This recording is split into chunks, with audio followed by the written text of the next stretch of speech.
Okay. All right. Well, so I actually happened upon this book before I even started volunteering at the Harriet Beecher House, which is quite a while ago.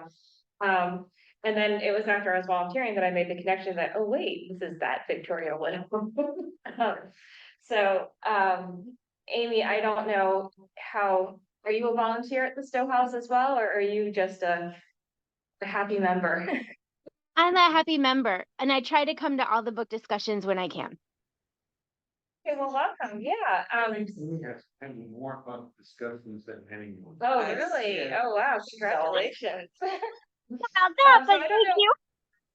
don't know. Give you an award. So, because everyone else here physically in the room are all very involved in the Stowe House and also act as docents.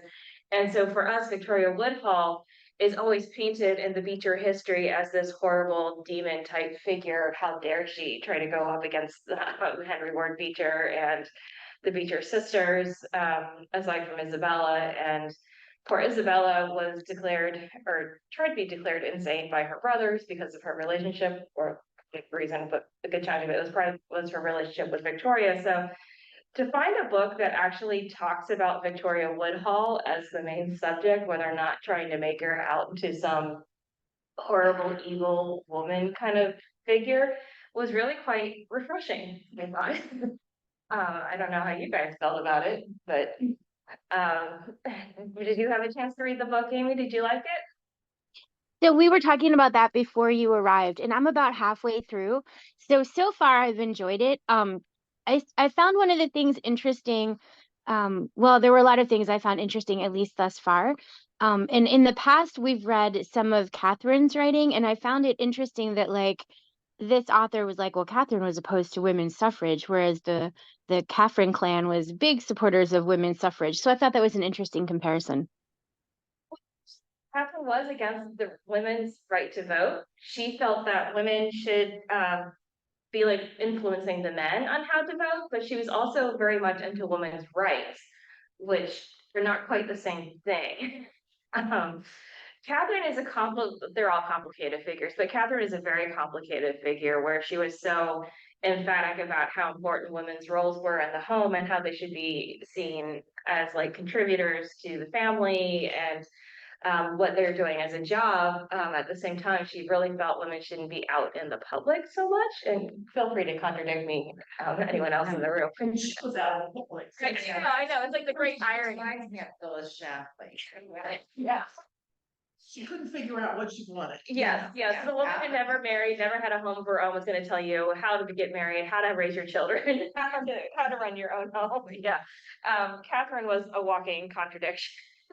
Um, but yeah, so and that is not horrible too wrong. And Catherine had a very strong personality too, where even her siblings could not handle her. She was definitely an oldest child, I would say.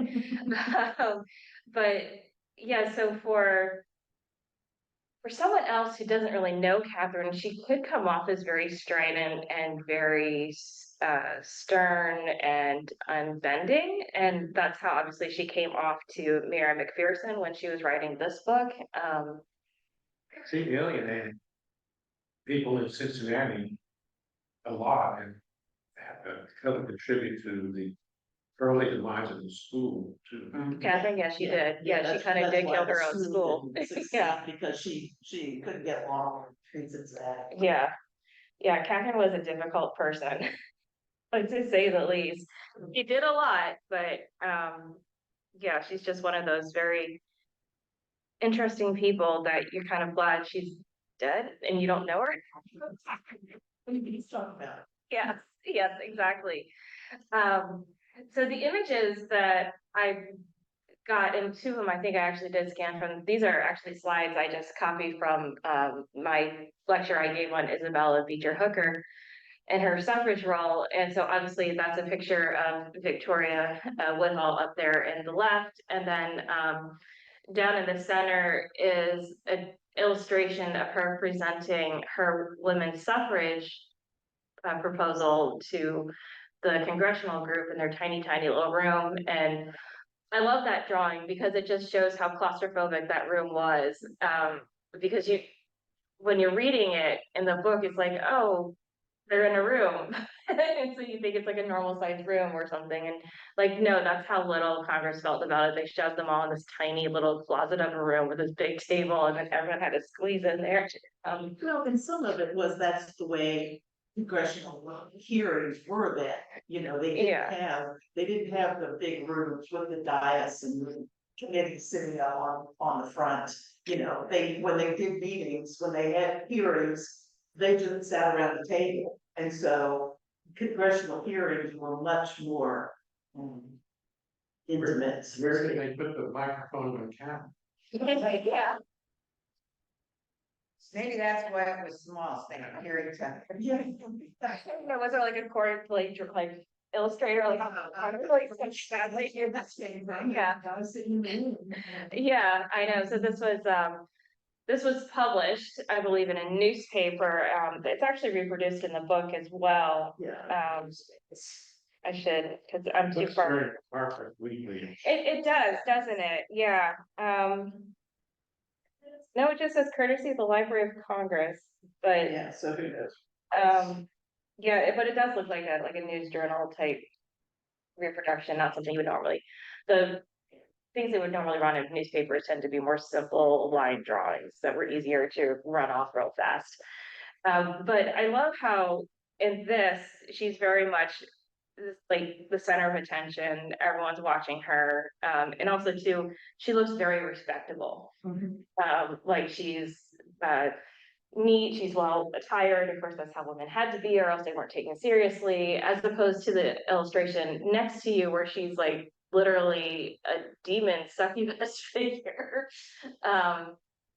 It really goes to show how fast people turned on her, or how they had issues dealing with her. I felt.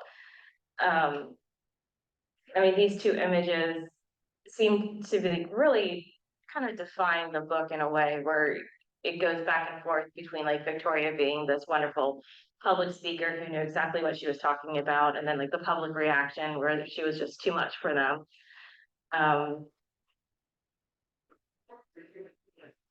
The difference between her and her sister seems pretty striking, that her sister was more flamboyant, it appeared. Yes, yeah. And Victoria kind of got painted with the same brush. You know, because her sister was flamboyant, everybody thought Victoria was too, when she had strong opinions about women's rights and what she called free love.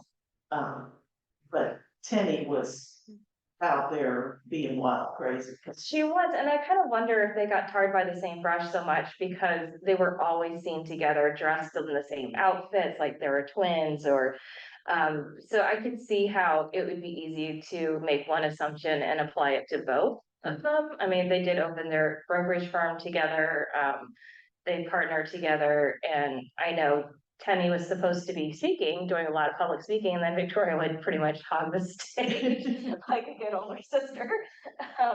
So yeah, their relationship was an interesting thing to track through the book for sure. And especially as they got older and living in England, and they're married and living off in sometimes even different countries from each other. Their letters, I don't know, because only Tenny saved her letter, so we don't know. You don't have the other half. Yeah, or no, it's Victoria saved her letters, Tenny did not, so, because Victoria's daughter Maud was the one who kept her papers. So because we don't have Victoria's letters to Tenny, it's like, it's very one-sided, where Tenny seems to be always begging Victoria, come and see me, can I come see you, like, it kind of makes you wonder if that was a relationship like all throughout their whole lives, where Victoria was supposed to be taking care of Tenny, or I don't know, or maybe like for Tenny, she was like the person, like the cheering section for Victoria to give her the strength to go up there on stage or be public.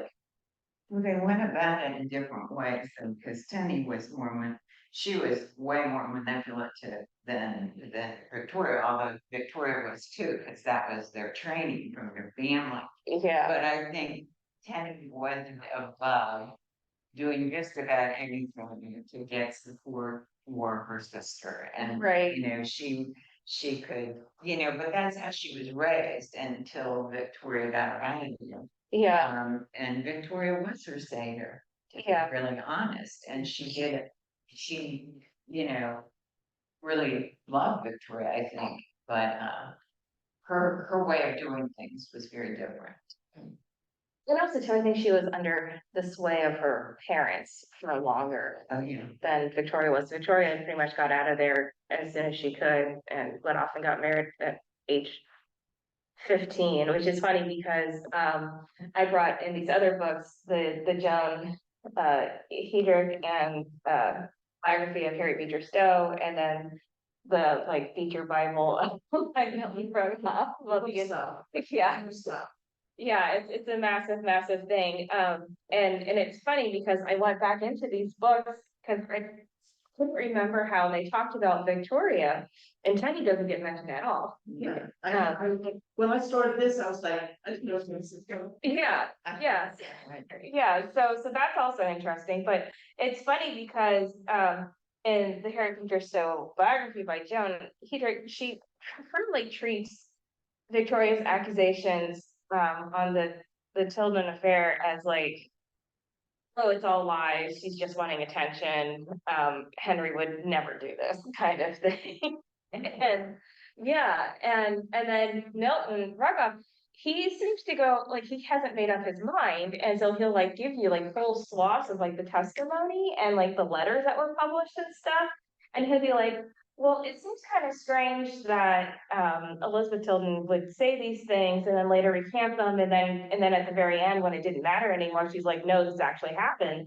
And he's like, I kind of feel like a woman in that day and time wouldn't be saying these things unless they actually happened. But then he'd turn around and be like, but then there's like Henry, and why would Henry do this? So he hasn't made up his mind, and he keeps like presenting like yay and then nay. It's like I don't know what I'm talking about. Yeah, I he didn't want to believe that Henry could be. Yeah. He ultimately was, you know, I mean, because he really was, you It's- know, it wasn't just. Right. Elizabeth Tilden, you know. Right, and I kind of wonder if we just become so cynical in this day and age that the whole idea that someone who holds himself off as a paragon of morality, we can totally believe that yes, you're human and you will mess up and do something truly horrible.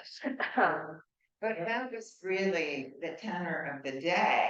Like they said, when they went in, went into the place of the brothel or whatever, and they were gonna prove that it was all the women or whatever, then they saw the best men in the city. Yeah, Well, you know, that was, I mean, it was very misogynistic. And it it was. was, you were supposed to accept it.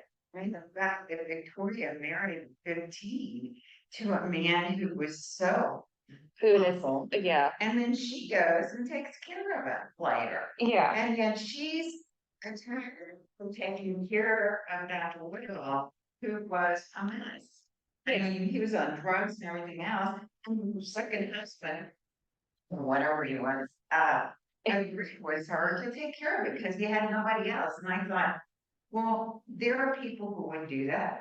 I don't know whether I would do it or not, but maybe.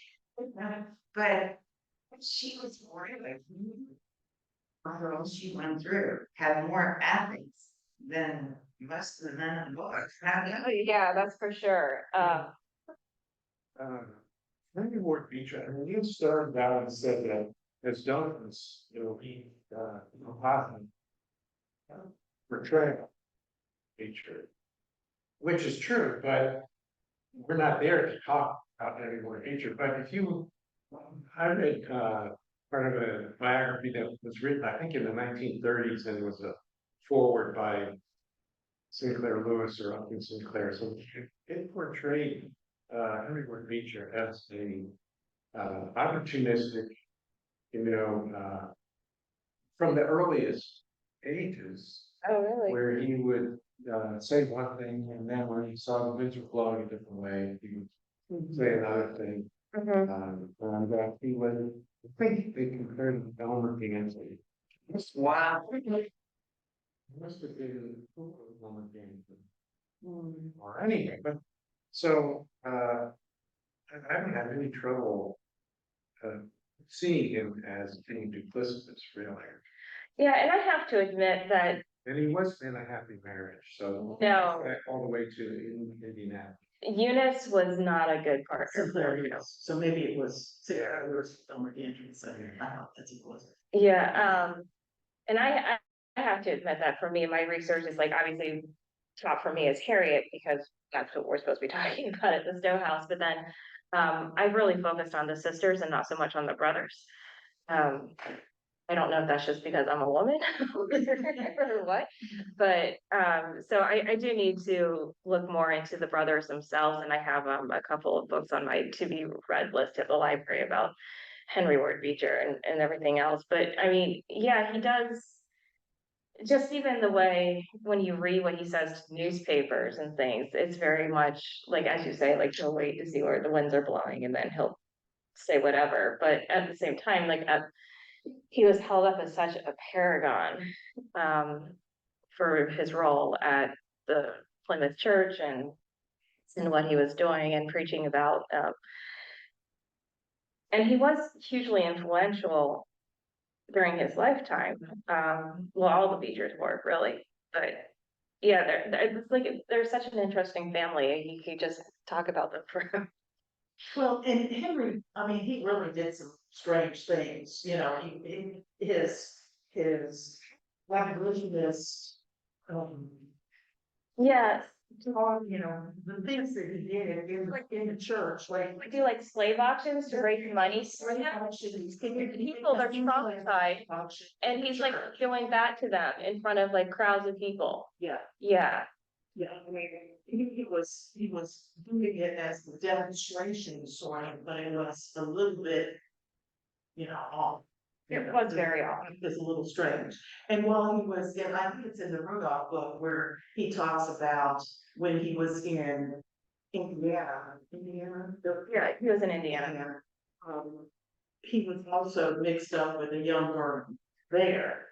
That Yeah. was a little iffy also. So, you know, he definitely had brown issues. On the other side of the coin, he was invited to speak at, what was it? The raising the flag at Fort Sumter. So Right, yeah. he was, like you said, he was considered, he's very influential, he's very. Yeah.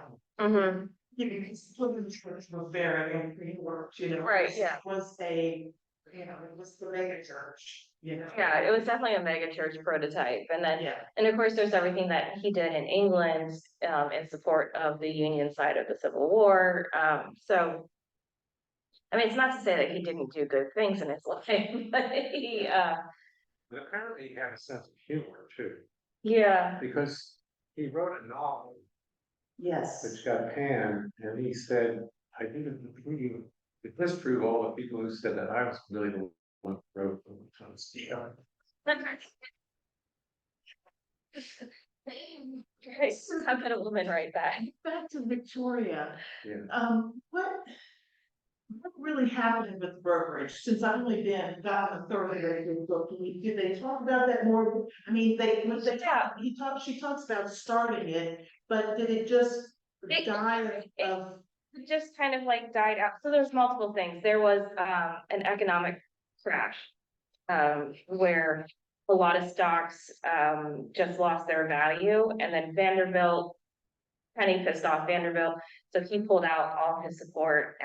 So he wasn't giving them because I think he was also giving a lot of advice on what they should be buying, what they shouldn't be buying.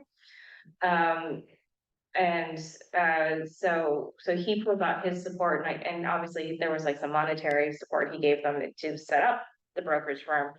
And then also public opinion just turns so against the sisters that they just start losing all of their customer base. And once they're in jail, their house, they lose their home, and after they get out of jail the first time, is like they actually end up living, crashing on the floor of their office, which is an absolute mess and has been totally like ripped through by the police. And and everything else. And I think later on in another, and I think it was one of the Comstock trials, one of the later ones, where the court asked for them to turn in like some documents, and they couldn't because they said everything's been confiscated by the police. Maybe you should look in your own backyard for these documents. So it's kind of interesting that, yeah, so they're left living in this empty office space that has been totally trashed by the police. And then eventually they lose it, even that, and then they're forced to go back in and live with their sisters that they hate and their mother. And then once they get over to England, so they go over to England right after the Tilton Beecher trial starts. And was it 1874 or something? Yeah, about then. So they're not even in the country once they know they're not going to be called to testify. And so there's, and McPherson kind of talks about this in the book where she's like, where did they get the money to all go to England first class? Because they didn't have any. Because they're at this point just surviving on their lecture sale from the ticket sales. And so there's some idea that they might have been paid off by someone on the Beecher camp to get them out of the country where they couldn't appear in court. But once they're in England, they start giving lectures there. And it's not very well received because, of course, England is even more conservative than America. And then both of the sisters managed to find very rich men and have like loving relationships with them. They're very devoted husbands. And people still, even in England, were like, well, they're just, like money grubbing Americans. What do they think they're doing? But in Victoria's case, she and who did she end up marrying? I'm blanking on his name. I think it's Martin. Yeah, it's Martin. It was just an old English family. He had brothers who were in the parliament, and they're like, you can't marry her, and like, so they basically are like dating off and on for 6 years before they get married. And when Martin dies, Victoria Woodhull inherits millions from him and his family because his father also died, and so there's money from there. Tenny marries Sir Francis Cook, who was like over 30 years her senior. He was in his 60s when they got married, but apparently he was very devoted to her and she was very devoted to him. She got to be a lady cook. And so you can imagine Tenny as running around as like, I'm not. yeah.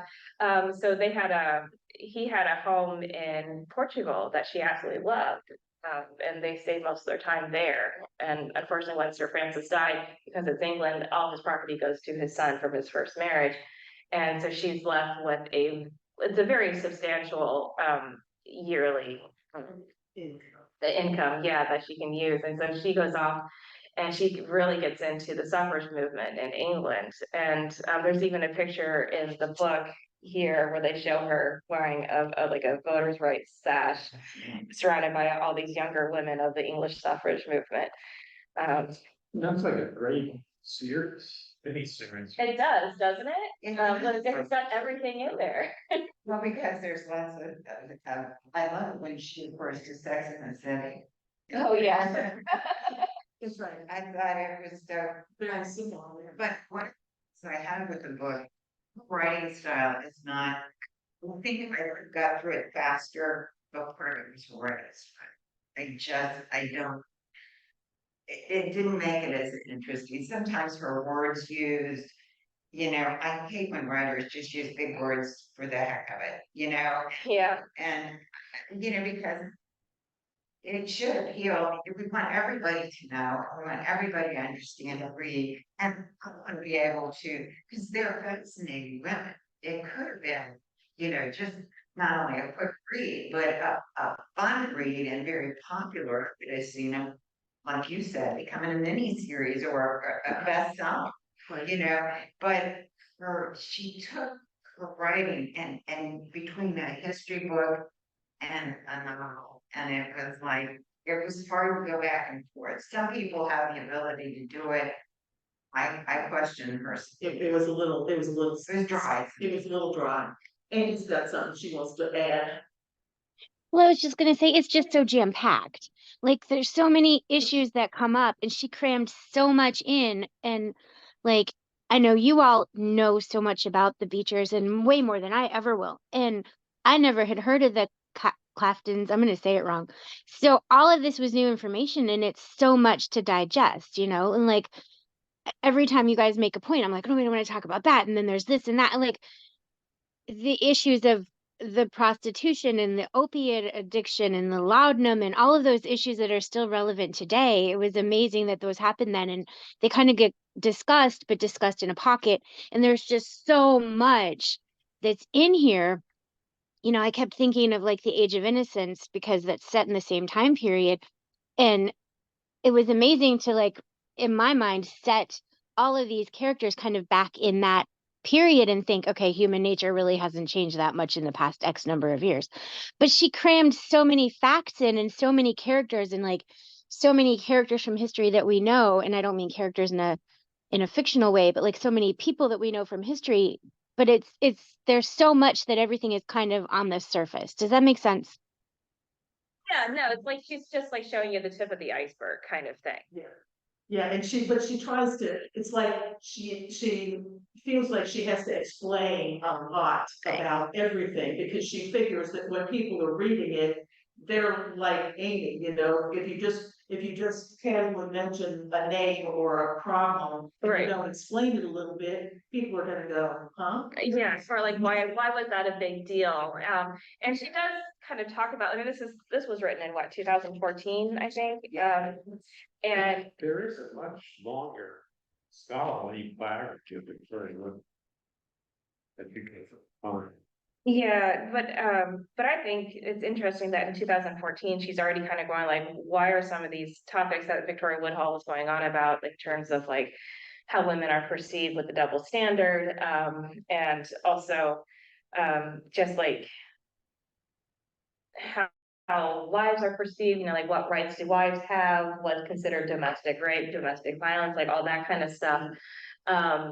It's like we're still dealing with that today. I mean, whenever like we come to these points, like I keep seeing that picture of those women who are dressed up in like the like the turn of the century clothes with the votes for women holding the signs like, why are we still dealing with this shit? Yeah. And I'm just like, yeah, and now considering where we are post-Dobbs, especially, it's like I feel like in some ways we're like even more back to how it was in the 1870s, or like we're just going in the wrong direction. But It is interesting. It's one of those things, you know, there's places where I say, you know, it's amazing, you know, I think that we invented, you know, things, you know, when I did the tour, you know, we invented snowbirds, you know. Right, yeah. Harriet was the first one, or the first one I know of. Right, yeah. And we think we invented, you know, merch. Yeah. And Uncle Tom's Cabin had, you know, Oh my God. more merch than anything we can think of, you know. And reading this book, it's the same way, you know, like you said, when she talks about Sex in the City, you know. It's just, you know, same story, different day kind of thing, you Yeah. know, over 150 years ago, you know. And one of the things that really gets me is how women back then, of course, that had power and money, even though they may be abused in their marriages, their husbands may be having affairs, they were looked up on for virtue. And that women were the worst enemies. Yeah. Today, the same thing, how women support people who are known for the abuse of women, the rape of women, the you know, the demeaning of women, and yet they still support them. Somehow, it's almost like, I don't know, that we never learned. I mean, maybe a few more of us have learned, but it's so, when you go back and see that it's so long ago that women were speaking out against this and fighting against it, and even their own friends and their own people in their own in the movement didn't like that because they weren't exactly like that. Yeah, like the whole difference between Lucy Stone and Susan B. Anthony and Elizabeth Cady Stanton. It's like, you both want rights, like women's rights to vote, but it was like, it was the divorce issue, I think, is where Lucy Stone just couldn't cross that road. But then it was such like a deal breaker for her and all of her, what are are they the American Women's? AWC or something. It's like, yeah, it's like Lucy Stone. Yeah, it's like that scene in The Life of Brian, where it's the People's Judean front and the Judean front of the people. That's right. Where you're just like, what's the difference? So tell me the difference between these systems. Sure, they're right. Oh, so Lucy Stone and her more conservative women suffragists they're headquartered in Boston. Susan B. Anthony and Elizabeth Cady Stanton, they're centered more in New York. And the Boston end, like I said, we're already more conservative, and it was really the divorce issue, the belief that, because Elizabeth Cady Stanton and Susan B. Anthony both fully, heartily believe that women should have the right to end their marriages if it's not good for them. If their husbands are, as you said, horrible men having affairs on them, or drug addicts, or alcoholics, and domestic violence, and all this other kind of stuff, they said they should have the right to end their marriage, and they shouldn't be stuck in this legal agreement just because they're women. And for the Boston end, they're like, no, marriage is sacrosanct. It's like, we can't go against that. We have to stay with them. But then when you read about them, and especially, and I got like a deep dive into that when I was doing all my research for Isabella Beecher Hooker exhibition I wrote for the House, where it was just trying to keep the abbreviations of each group straight. It's like one starts with an A and the other starts with an N, and it's like the National and the American. Like, oh my God. It's like, we think we're bad now with all these like political group party names that are so similar to each other. It's like, nope, it was the same back then too. Yeah, so. One of the things I found part of is Harriet's involvement in all this, because She was Catherine was very, and but Isabella, she didn't go along at first, and then once she heard her speak, realized it was so important. And I just wonder that, because Harriet, I've always saw her sort of in the middle, except for, slavery, and even then, I just don't know. I know she was close to her brother, very close to her brother, because they were close in age and they did everything together. But he was so different than her husband, and she was always in control, it seemed like. So I just really wonder her, she wasn't going to be this, I don't think in her mind, this controlling person, but she really was. She was really outspoken, like what. Mhm. And I think, my personal opinion is the difference between, for her, was she was in a hurricane. Yes. And, many of the women, I hate to use that, I mean, that's not an excuse, but she already had, Calvin was very supportive of her career, unusual for the time, he wanted her to be out there and have her name on the book. He told her that she needed to include, he gave her her name, he said, it's Harriet Beecher Stowe, it's not Harriet Elizabeth Stowe. He wanted her to be out there doing. He was kind of he was not happy. He was a total scholar. Yeah, he was. He was a nerd. Well, I think he was also severely depressed. And if you Yeah. read what's her Yeah. book there's something here. John Pater. Yeah. I was so shocked when I read, because he writes to her and tells her how much he misses her, but that he had to sleep with in the end. because she wasn't there, and I'm going, what? And I found this little section, and I'm going, and he did seem to be almost needy, like so needy, Yeah. like a child sometimes, of Harriet. But when he said that, I began to wonder, he was an academic. He didn't abuse Harriet.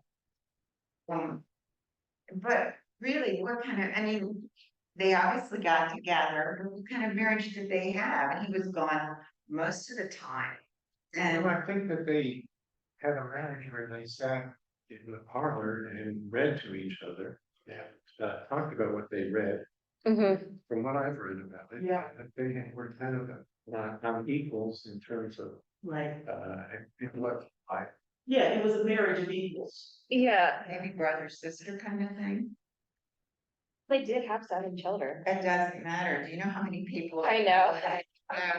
Have alternate lifestyles that have, I saw one last night, has several children, and he has an alternate lifestyle they came upon later. And so I just wonder, because they don't talk about that normally at that time, unless there's some reason to, like they've been caught or something. Right, yeah. Well, they kind of call from, so they really were, Friendly towards each other, like towards the end so enjoy.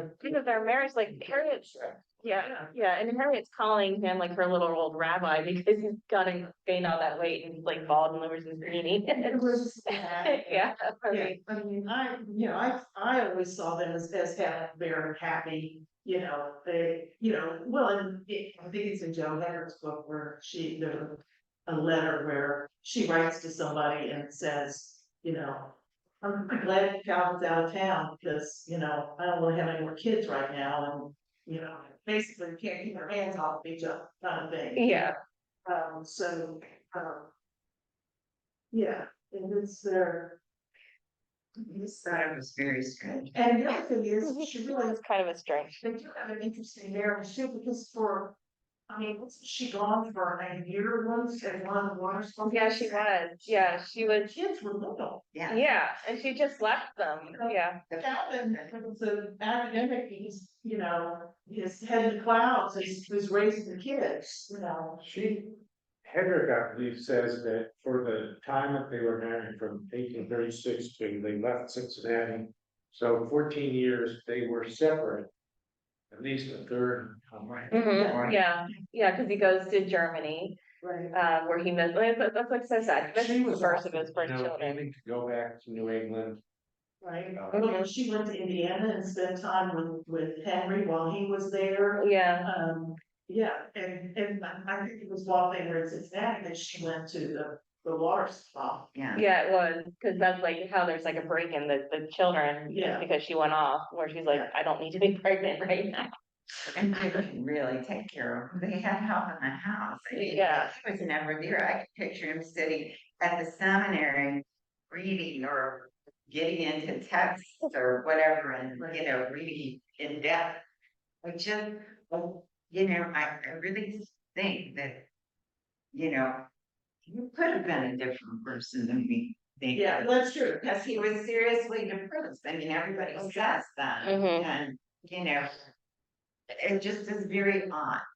Well, yeah, because there was really 3 people in that marriage, Yeah. Eliza, his first wife was He's still there. Was still there. Yeah. Was still a part of the. And then if you add in all of the people that visited him, specters at night. Yeah, his visions and everything, I mean, like today he would be on some serious medication.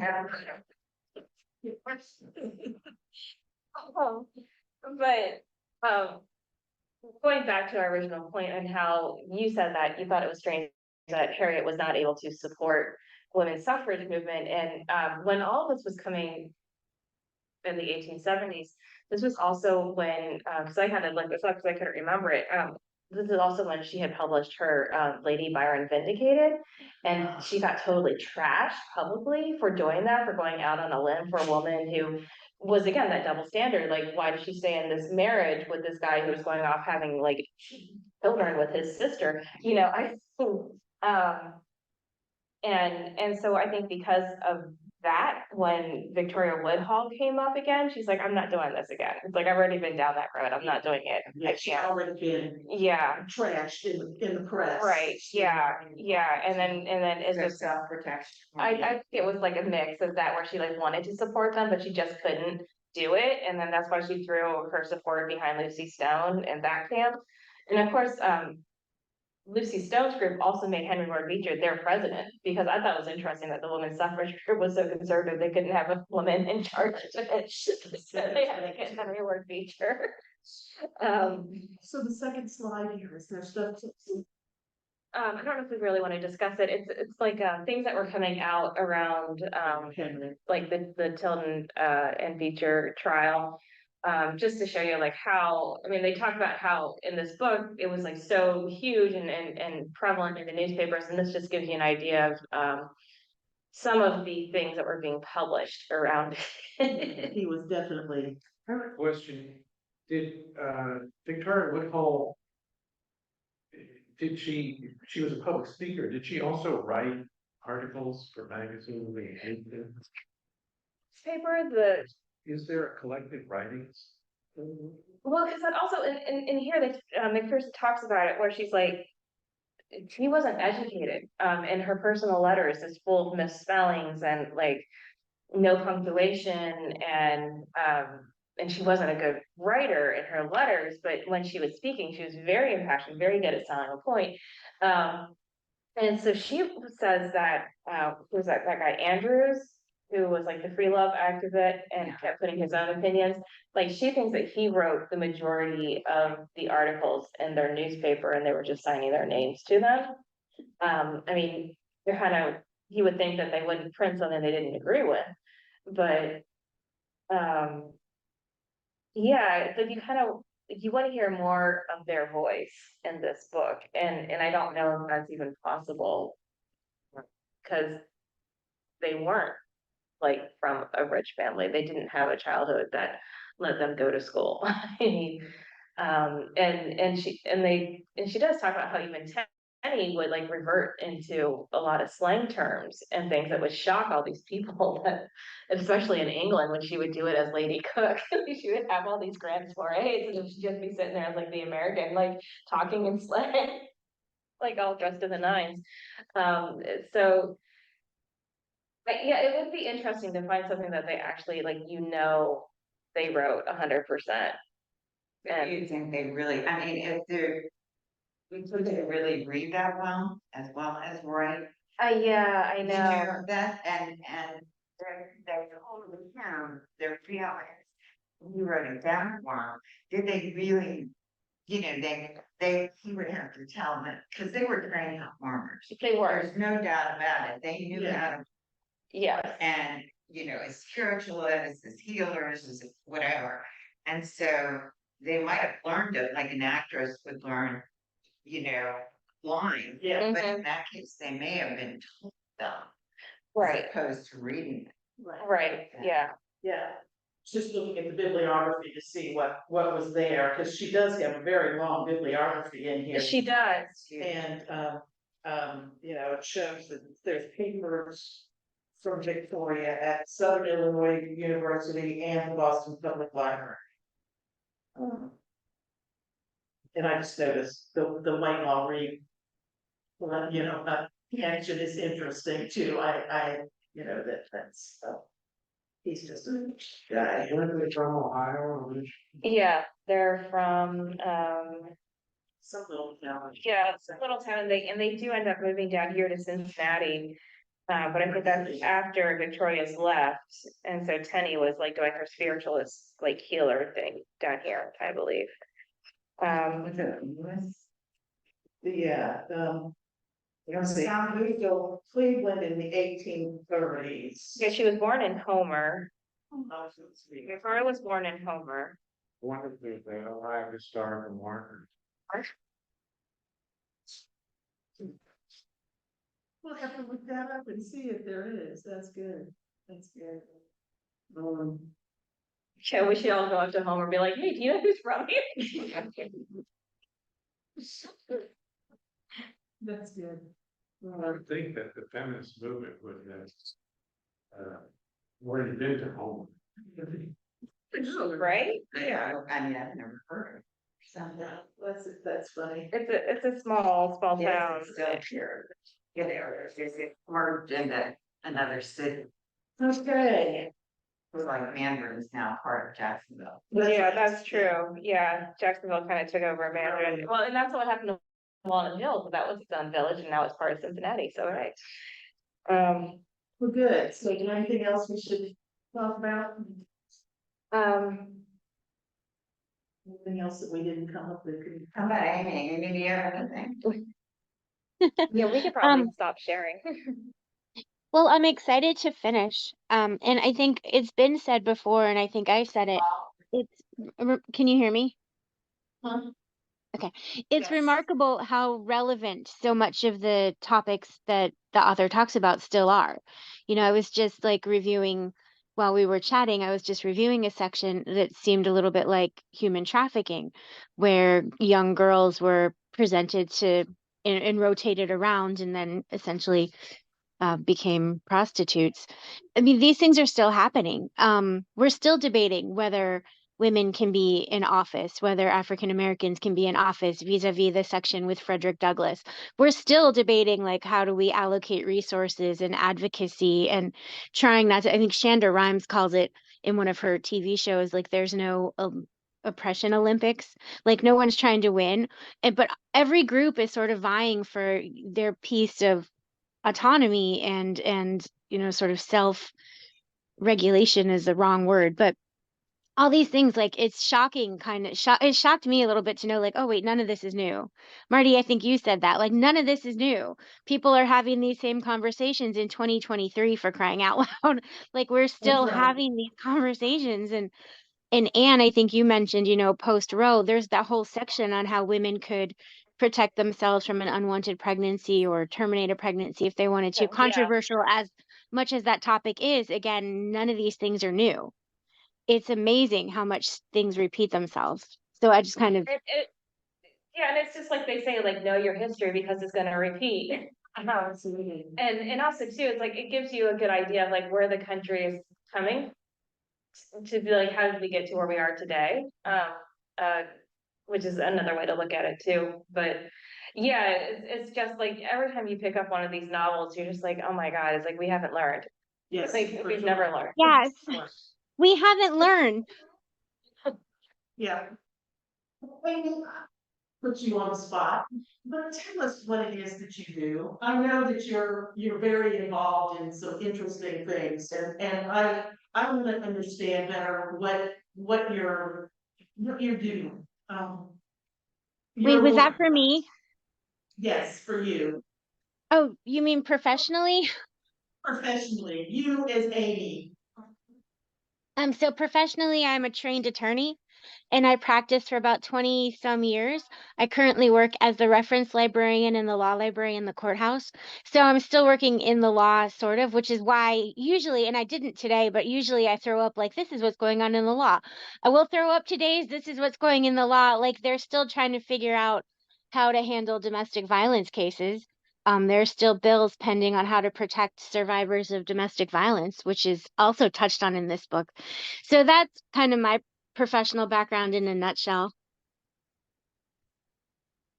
I don't know, does that help? That law background, and I wasn't sure what you were doing these days, so I was just curious. Oh yeah, I mean, so in the reason why I usually pick up on abuse stuff is because I started my professional career working with child abuse survivors, and then I ended it working with elder abuse survivors with a few other things mixed in. But so I kind of worked in the domestic violence world, which burns you out, but took me 20 years to burn out. So um and my hat goes off to people who still do that kind of work. So yeah, no, but I still work in the legal profession, just not practicing. Should have been in did somewhere in child abuse, and wasn't sure if you were still doing it. That's why I really think yes, just because I only ever see you on Zoom, so I don't get a chance to have chit chat conversation with you, you know. No, I appreciate that. I just didn't want to dominate any part of the call. So Feel free to ask anytime. So no, I think we're a pretty intimate group today. Uh, I mean, if it helps at all, part of the reason I know Professor Reuter and her sister pronounces it Reuter is because I went to law school with her sister. So whenever I joke with Shelly, I like that's how come I call her, that's why I get to call her Shelly. It's because I know her I've known her that long. You knew her before she was, before she was professional. Okay. Well, it's 11:29, so let's Is it? wrap it up. I don't know, I feel like we've talked a lot of different we've had conversations on a lot of different topics and everything else. Of course, this is a very jam-packed book as well, which any history this time seems to be. Yes. Yeah.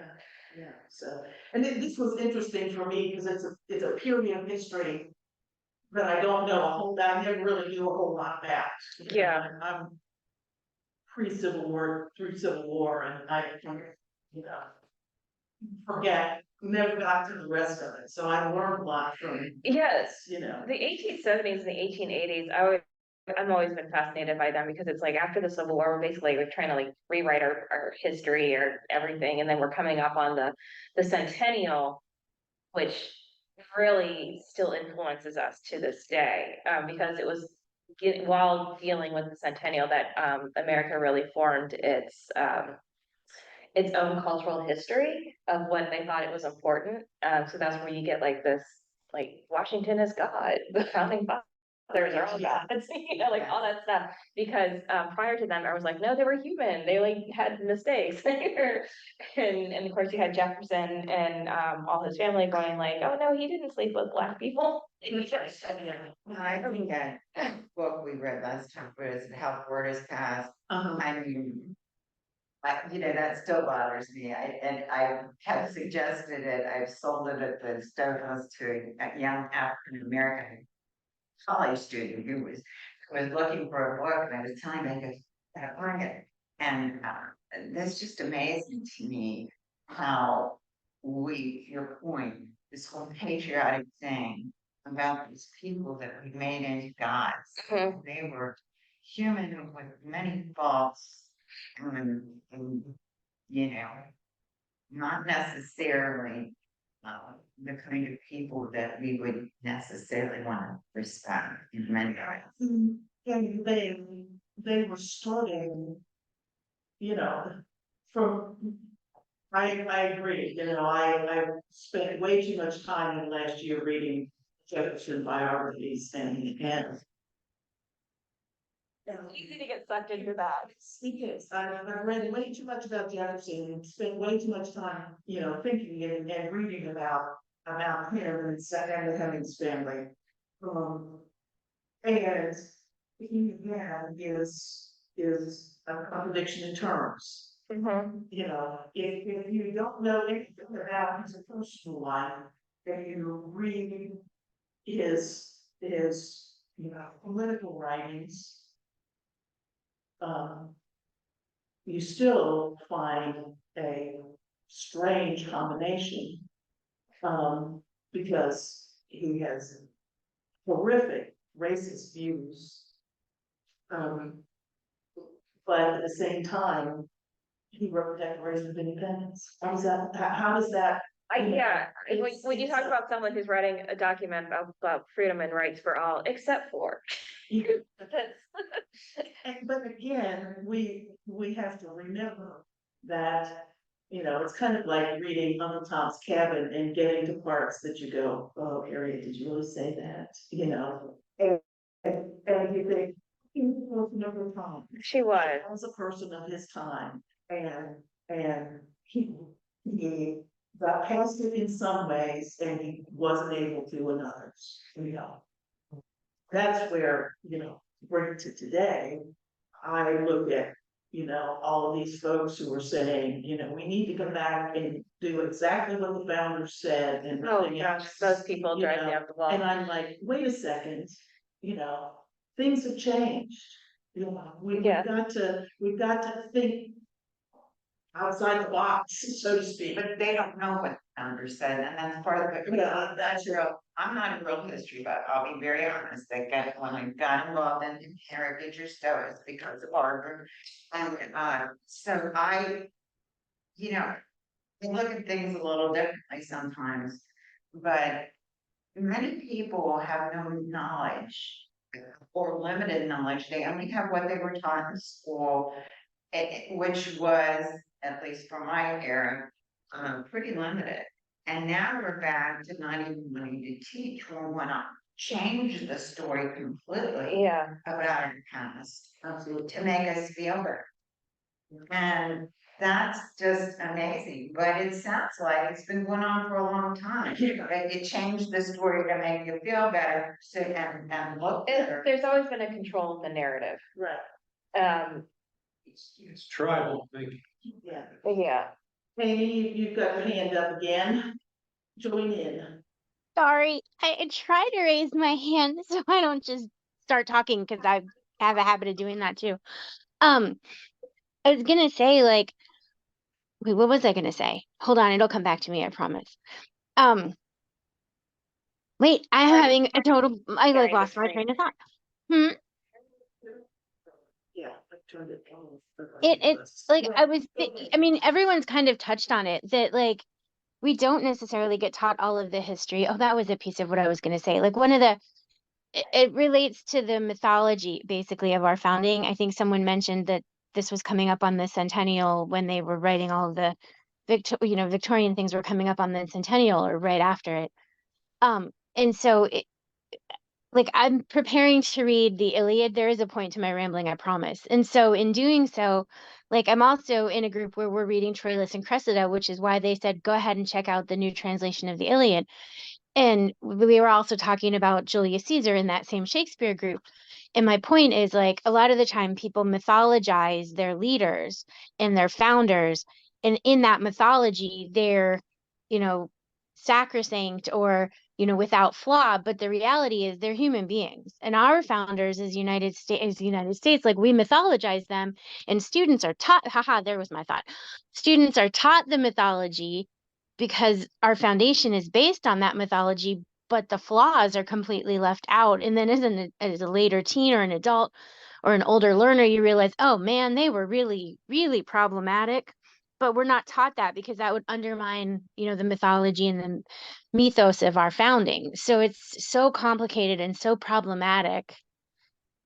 And there's just so much there, but no one wants to underpin like, great American mythology. Right, yeah. Washington's gotta be the father of the country. Right, He's gotta be yeah. perfect. It's like the story of Washington cutting down the cherry trees, which is like when I learned it in school, they said, "Oh, this is a made up story, but we're still going to teach you this." Why? Mhm. Like I just remember there being like what it was like 6 or something. Like, wait, you said it's a lie, but why did you tell me? Yeah, talking about it, you're saying it's a lie. Yeah. Original is the truth. Right. Yeah, I'm saying, you still have to, like, by the time you were around, that they told you it was lies, Indians, Yeah. all that. I don't even know if I was taught it was a lie until I was much older. Yeah, so.